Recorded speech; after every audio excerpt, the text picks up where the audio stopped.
My next guest is Kenyatta Tyler. I met her through the South Carolina Respite Coalition on the Caregiver panel webinar as part of the Faith and Caregiving Symposium. She also gave her compelling story of being a caregiver. Now, as caregivers, we all share a common thread. It's not expected in most cases. You're not ever prepared for it, and there's lots of exhaustion. But every caregiver's story is unique. And Kenyatta, welcome to the program. She is a young caregiver, and I wanted her to share her story with you today. Kenyatta? Yeah, so my husband was injured May 1st, 2018 in San Juan, Puerto Rico while we were on vacation. Unfortunately, we were the victims of a violent crime. My husband was shot protecting me. He jumped in front of me and ended up with shot in the neck. So he sustained a high spinal cord injury, which left him quadriplegic, paralyzed from the neck down. And so that's pretty much how my husband's injury happened. At the time, I was 33 and my husband was, actually 32, and my husband was 34. So at the moment, I'm 34 and my husband is 37. So you've been going through this a couple of years now. And some people might think that a couple of years is nothing, but facing what you're facing, you're going in and out of hospitals, you're trying to secure respite care, plus holding down a job. So what do you attribute to your being able to get through this? Our faith in Jesus Christ. I mean, he has really given us the mindset. He hasn't changed our situation, but he's changed our mindset. And I really think that that's important with your walk with the Lord, is that it's not always what you're going through, but how you view what you're going through. And so we just took it with a grain of salt. It definitely isn't something that's easy. We have our hard days. We have our victorious days, but really just praying to the Lord and really just asking him to give us the strength to be able to endure some of the things that we go through.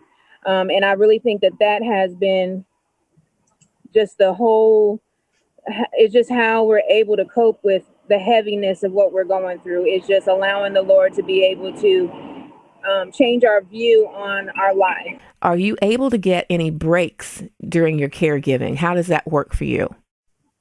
So we do. My husband gets a lot of hours. He gets 7 hours a day, 7 days a week, with an additional 76 hours a month of respite. Our problem is finding adequate caregivers to be able to do those hours. In the past, I'd probably say in the past year, we've had home health where we've had caregivers come to our home, and we have had a total of 28 caregivers. We have people who come, it's too much work for them. They're not paid enough. They don't want to deal with it. We've had people come in with very bad intentions. And then we've had people that have come and been great, but the job was only a temporary until their dream job came through. So at the moment, we do have a Monday through Friday, but I don't have weekend support. And it really makes it hard because jobs that I would like to apply for that are very attendance demanding, I can't apply for them because my life is too unpredictable. So I have to resort for jobs like Walmart. At the moment, I'm a caregiver. And it's really not a job that I wanted just because that's my life.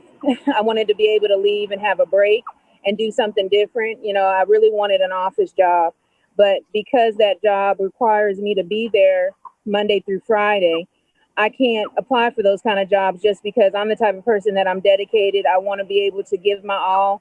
And if someone doesn't show up to work at my house, I can't show up to work at my job. So I have to have a job that's understanding. And most times that comes with a job that doesn't pay enough. Let me get this straight. You are caregiving. Are you saying you are taking care of your husband and then your other job is caregiving? Yeah, I work at a house with 9 residents. This is such an unbelievable, a caregiver is a caregiver. Right. So people listening to this or watching this right now, if you are into caregiving, you might be able to identify with Kenyatta's story because so many people think it's just so easy as just getting someone, just filling out a form and saying, I need some help. And then people come in, but then there's a waiting list I understand there's a waiting list for respite care. And then like you're saying, many people don't want the challenge of taking care of someone. Yeah, especially someone who is so dependent needy, like with my husband, he's total care. So when they have the choice to choose to, be with an elderly woman who might just want you to watch Matlock with her and take her to the bathroom a few times, it's totally different from someone who is totally dependent on you. I mean, when we're talking bowel program, turning him left to right, using a Hoyer lift to put him in his wheelchair. It's a lot of work. And a lot of the caregivers that have come to my house and worked, they'll pull me aside in the kitchen and say, how do you do this every day? And they're only there for 7 hours, and it was a long time that I took care of him by myself. And, it was just really difficult, when we first got home. But now, it's our life now. We've become acclimated to our routine, which, I have to get up 3 to 4 times during the night to turn him from left to right because he has pressure sore issues. So it's a 24/7 job. I'm hoping people who are listening right now would be moved to either help or pray for you. And I just wanted you to come on the show today because I want to give people an idea of what caregiving looks like. Sometimes it's not a very pretty thing. It's a labor of love. And it takes someone with a good heart to want to really be involved. What advice would you give to caregivers, being a caregiver of your husband and caregiving others? What advice would you give to other caregivers? I would tell them to take this life one day at a time. If I think about how long I may have to do all this turning and getting my husband out of the bed, I mean, for us to go somewhere, it's a 2-hour process. I have to get him dressed and ready, and I care for him like an infant child. The same thing you would do to an infant is the same thing I do to him. But of course, he's a grown man and he's still the head of household. And so I would just say, take it one turn at a time, one spoonful at a time, one meal at a time. Don't think about, what the future holds because you don't know. And that's the way that I keep myself from getting stressed out and thinking about how much work, I have to do and how unfair it is that, other people have a husband who can be more active and supportive in a sense of, a physical sense.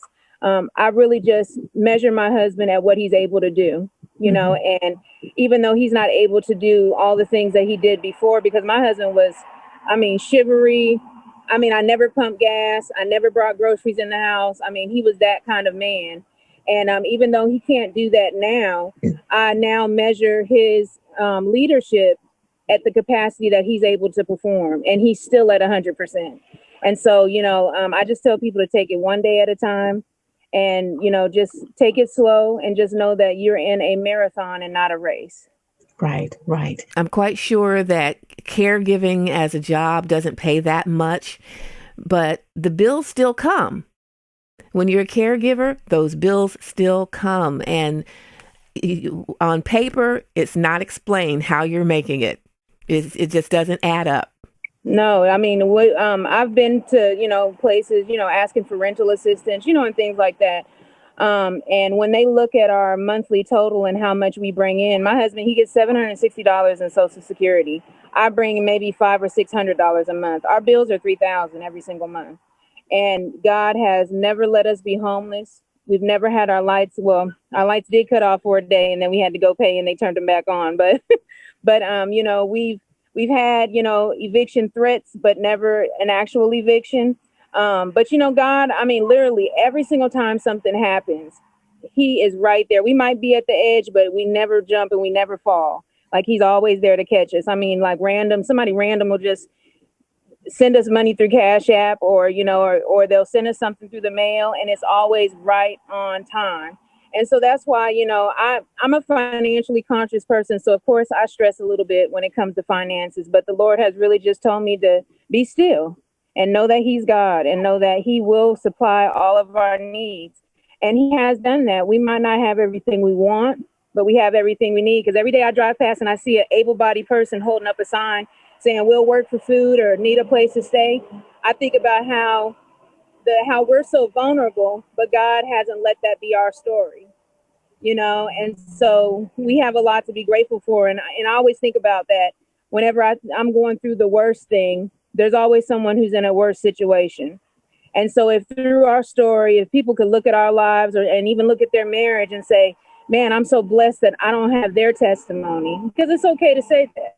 Not everybody can carry the weight that we have. God gives certain missions to certain people. And sometimes, seeing someone else's struggle makes you appreciate the life that you have. So that's pretty much like where we're at. Yes. This is Kenyatta Tyler, and she is a perfect example of letting your test become your testimony. And she's also on social media. And I want you to give your social media so that they can follow you. And if they like to reach out to you, I'll give you that opportunity. Yeah, if they'd like to follow me on social media, it's Kenyatta, Kenyada, last name Tyler, Tyler, and that's on Facebook. Yeah, and then my email address is kendrickcare@gmail.com. All right. I wish you well on your journey. And if there's anything that I could ever do to be of service, don't hesitate to call. You are an inspiration. And thank you for being on the show today. All right. Thank you so much for having me.